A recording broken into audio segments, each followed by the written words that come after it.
At long last, video games have emerged from dark basements and arcades to take their place inside museum walls. From the minute you walk in, you're given this opportunity to play something even really before you enter the exhibition as a way of saying, like, no, really do touch all this stuff, interact with it. Mike Mizels is the curator of the Davis Museum's The Game Worlds of Jason Rohrer, the first ever retrospective for a video game designer. The thesis of the video game maker as an artist hadn't been experimentally tested in a way, and I thought, oh, this is an interesting kind of provocation. The exhibition puts play front and center for native gamers as well as newbies, aka people wondering why video games even belong in a museum.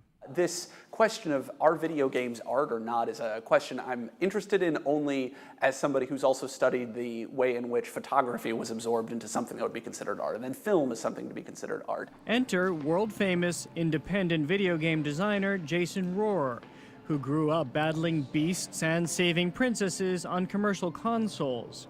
But when he began designing his own games in the early 2000s, he envisioned something less escapist, more existential. Connect with people, deal with more sophisticated themes and sort of human condition type things, but using the very nature of the games themselves. Unlike today's blockbuster games with their multi-million-dollar budgets, Rohrer's work is decidedly retro, pixelated and spare, and deceptively simple. What are we actually doing when we play a video game? We're not looking at these beautiful graphics. We're not immersed in this 3D world.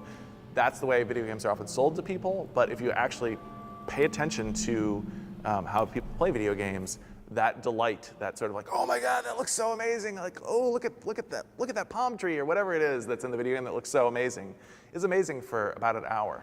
And then after that, you're interacting with the systems, whatever they are. Rohrer upends those systems. In 2007, going on 30 and having recently lost a friend to cancer, Rohrer grappled with mortality in the hugely popular Passage, a 5-minute maze game with no second chances. It's not going to end well. What if we make a game where you die only once?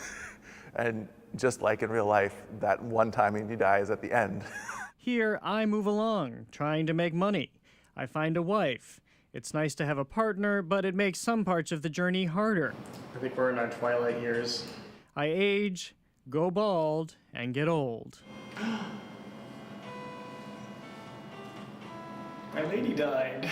Right, the last thing you see as the black wipe of death comes across the screen is your little score sitting up in the corner. Like this is, like it's almost like written on your gravestone at the end, right? Like, here I lie, I scored 437 points.